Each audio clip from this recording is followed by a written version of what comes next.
This is Liberty Under Attack Radio, hosted by Shane and Matt. Your place for documented truth and where freedom is the only agenda.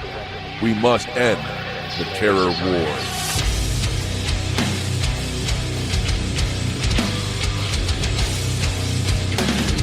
And welcome to Liberty Under Attack Radio, the Freedom Advance Radio Network. LUA Radio is your place for voluntary consensual interactions. We provide you with illuminating knowledge on the peaceful philosophy of voluntarism and solutions to help bring it into fruition in our lifetime. I'm your host, Shane, and I'm joined by my co-hosts, Stan, Danny, and Matt. How's it going, guys? Any updates on your end? Hello, Shane. I'm having a really good day. Hey, how's it going? No updates on my end. Okay. Go ahead, Matt. I'm in the process of writing a booklet to help LUA along in my absence. It's focused on anarchism, natural rights, political privileges, and direct action. I hope the book will serve its objective purpose of enlightening newcomers to the LUA team, readers of content on our website, and any other interested parties. I'll also try and have part 3 of my Anarchist Odyssey of the Federalist Papers available as soon as possible, so feel free to look out for it.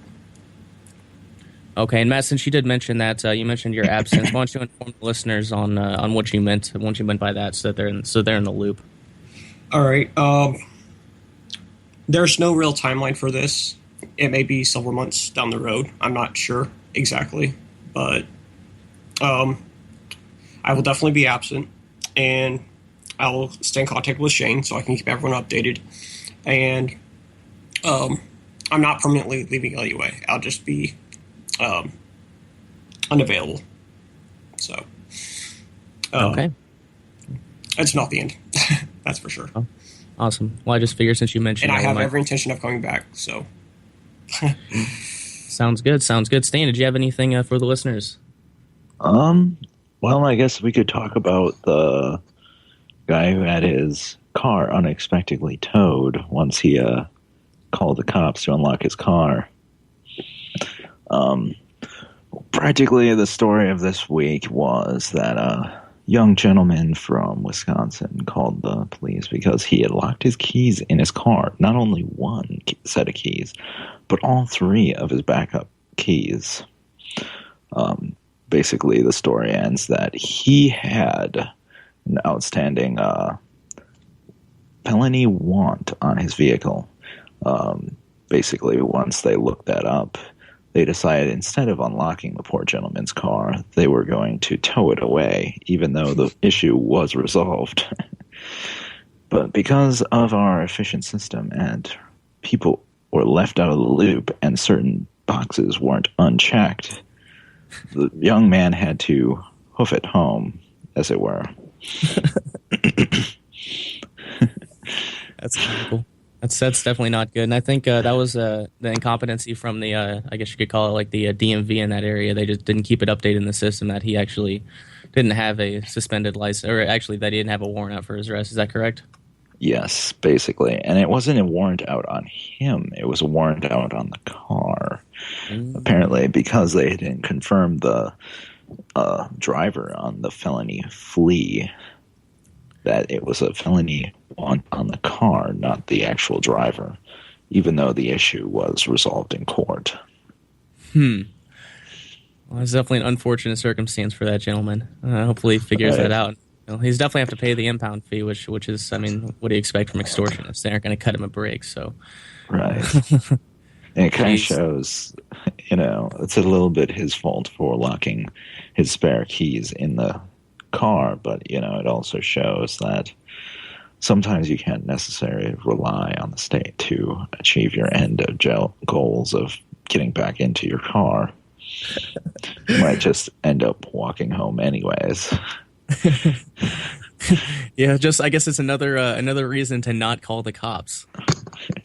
Right. I guess so. All right, well, moving forward, the number to call is 218-895-3818. The Skype option is unavailable for this evening's show, but nonetheless, give us a call if you'd like to be on the program. There was a big release this week. I completed and released my Adventures in Illinois Law anthology and audiobook. I highly recommend everyone check that out and share it with others. The short URL is tinyurl.com tinyurl.com/AIL anthology. Again, that's tinyurl.com/AIL anthology, and I'll put that in the chat here in just a moment. But yeah, I'm so happy that the series is done. It took a lot out of me, but I'm glad I did it. Going to the government center and the law and justice center so many times in the span of 3 months, that can definitely get to somebody. But I also recommend our listeners emulate my example in their area and witness the tyranny firsthand. And obviously write articles on it, put up videos, whatever you decide that you want to do, whatever you prefer. And if you do emulate my example, please share the articles, videos with us here at LUA, and we'll be more than happy to host them on our site too. In the Adventures in Illinois Law series, only we'll start a new category for the editions. So again, that's tinyurl.com/AIL anthology. Moving forward, Stan contributed his first article to LUA titled "Treat Your Prepper Recruits Like Job Applicants." We'll get more to that in a moment, but make sure to go check it out at libertyunderattack.com. Probably the last update for now. Actually, there's 2 more updates. The first one, I just created an LUA group on Fascist Book. I did have an LUA page, but pages are really, really bad on Fascist Book for interaction with people in the group. So I did start an LUA group, and if you're interested in joining, it's called the LUA Radio Intellectual After Party, and that might change, but for right now, that's what it is, LUA Radio Intellectual After Party. So feel free to join by visiting tinyurl.com/fascist book group. So we definitely hope to see you there. This past week, I also added to my Adventures in Illinois Higher Education series. For those that are unaware, I started my higher level indoctrination classes for this semester, and man, oh man, this series is going to grow quite a bit. There are already some gems in the first 2 weeks, and that is what I went through in this week's edition. I'm considering doing an Adventures in Illinois Higher Education weekly roundup to show you just how absurd and ridiculous all public education is, including college. The article this week is titled "My Sociologist Justice Warrior Teacher is a Commie," and I'm going to play the spoken discourse version real quick. We'll be back after to discuss, enjoy, and producer, please cue up clip 1 and image 1. Adventures in Illinois Higher Education. My Sociologist Justice Warrior Teacher is a Commie. Originally published at libertyunderattack.com on August 25, 2015, and read to you by the author. Education is extremely important throughout the life of any human being. We are born with critically thinking brains, and most everyone strives for knowledge in whatever field of study interests them. The critical thinking skills of humans have derived technological innovations, philosophical principles, and have equipped us with survival skills and the ability to problem solve, among other important things. That is, until urbanization and the adoption of public schooling into the geographical area known as America. Urbanization has removed humans from nature, stripping the majority of basic survival skills, and public schooling has destroyed critical thinking and is the main cause for the newfound longing for socialist and communist ideals in America. The deadly ramifications from public schooling aren't escaped when one graduates high school and moves on to higher-level indoctrination. It is commonly known in libertarian circles, and also from my own personal experiences, that the destructive leftist ideals only become more aggressively pushed at the college level. For those who are unaware, I'm in my last semester of my second year in college. Currently, I'm attending a community college and will transfer to a 4-year university early next year to study journalism and public relations. As you can tell from the introduction and throughout the rest of this article, I have a high level of hatred and concern regarding public schools, and with good reason. The only reason I'm attending is to get that magic piece of paper and to secure a job working for my father when he opens up his distillery. Last semester, I had a couple of interesting experiences in my higher-level indoctrination classes. The only one I have written about to this point was when a young commie advocated for mandatory breathalyzers in every vehicle to act as a deterrent for drunk driving during one of her speeches. From 3 class periods of this semester, I can already see that this series is going to grow exponentially. Currently, I'm taking American Government and Politics, Philosophy 101, and Sociology 101. I've already heard my American Government and Politics state propagandists mention that Donald Trump is a libertarian and Rand Paul is an isolationist. Additionally, I've heard some truly outrageous things from my sociologist state propagandists, and those are the things I intend on divulging to you, the reader, in this article. I'm still not quite sure why I chose sociology, and I surely regret my decision, especially after today's indoctrination workshop. The teacher of the class, whose name I will withhold for privacy reasons, is an ex-cop that hates cops. Apparently, she filed a lawsuit against a local police department for sexual harassment and has disliked the extortionists ever since. Continuing on, at the end of the first class, she says something along the lines of, "We have been indoctrinated, brainwashed, to be extremely judgmental of anything outside of the norm." She's referring to transgenderism, homosexuality, racism, etc. In this class, I'll push the boundaries. You may feel uncomfortable, but that is not a bad thing. I'll assist you in dispelling your preconceived notions and start helping you view the world in a different way. In the following class, she introduced us to sociology. There was one PowerPoint slide in particular that really stood out to me. On the left side, it said You, Restart Your Mind, and Beginner's Mind from top to bottom. In the You section, it stated that we have preconceived ideas, we are ethnocentric, biased, and that we have conformed to the social norms based off of our life experiences. The Restart Your Mind section stated that we may experience culture shock. It also mentioned that the goal is to force us to look at the world through new eyes. Lastly, the Beginner's Mind section stated that with this new mind, we will be accepting and ready. At this point, I feel it is necessary to clarify my position. As far as for homosexuality, transgenderism, and things of that nature, those are personal choices. As someone who holds the twin libertarian axioms in high regard, personal choice issues warrant no opinion from me, although I tolerate those ideas. I do not accept them. Continuing on to the hellish class period I had to experience today, the next subject was 17 to 1800s, the Age of Enlightenment. My frustration built up quickly as I saw Karl Marx's face on the first slide.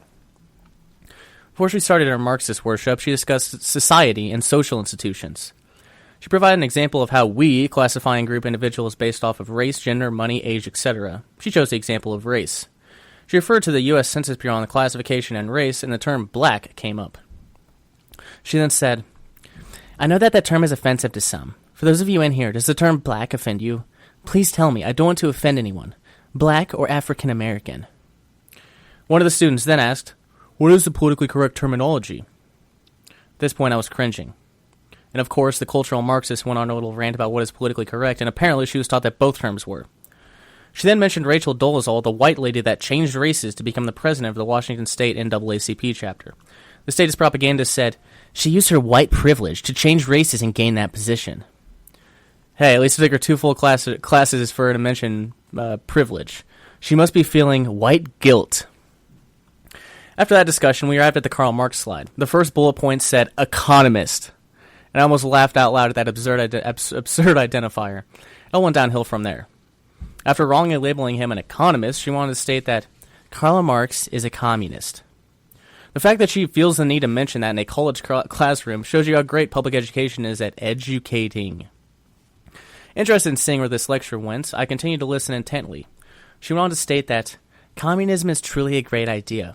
For example, if I have a pie, I would cut it equally into 20 pieces and we would all get a slice. Doesn't that sound great? The only problem is that human nature comes into play. That and governments decide they want 50% of the pie, and the people split the remaining 50%. At that point, my anger rose furiously, although I controlled it. I still need to get a decent grade in this class. I wanted to say, but Mrs. Doe, did you know that 260 million people were killed by way of democide in the 20th century, and the majority of that was done under communist regimes? Do you really think that it's worth the risk once again? I also wanted to debunk communism in its entirety. I wanted to bring up Ludwig von Mises's Human Action and mention that communism has never solved the economic calculation problem, and that only a truly free market could do that. I kept my mouth shut, though. I feel a little regret for doing that, but there'll be plenty of opportunities to rebuke her nonsensical arguments. She went on to praise Marx's conflict theory and continued to show her hatred of capitalism by blaming everything on the rich.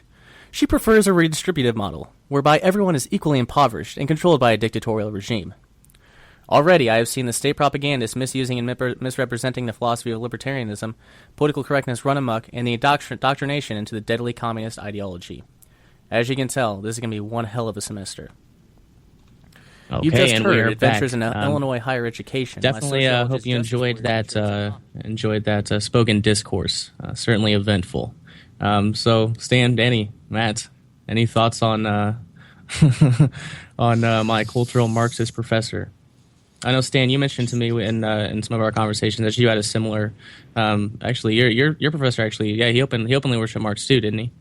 Yes, he was very open. I mean, the man had as his Facebook profile picture, Lenin in a propaganda poster. So, it kind of spells out his beliefs there.